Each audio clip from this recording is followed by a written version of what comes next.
In this video, I'm going to talk about the benefits of blogging. For anyone who doesn't want to be on camera or doesn't like editing video, then blogging can be a great option. If you wanted to get into blogging, then check out my free guide linked in the description below. Video content is incredibly popular, but if you want to build an online business and you don't want to be on camera, you can still build an online business through blogging. Blogging gives you the ability to share your ideas and thoughts in written form. You can also share photos and products you think others might find useful to know about. Blogging is great for not only sharing your thoughts, but also giving people solutions.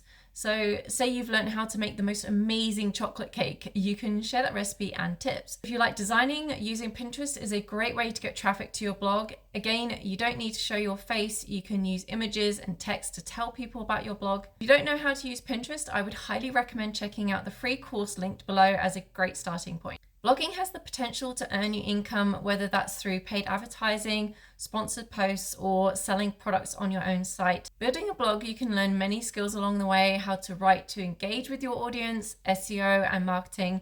This could also potentially open up the door to job offers. As you can see, blogging has a lot of potential, especially for somebody who doesn't want to be on camera. I'd love to hear if you have started a blog or how it is going, or are you wanting to start a blog? Leave a comment below. If you found this video useful, please give it a thumbs up and subscribe for more content.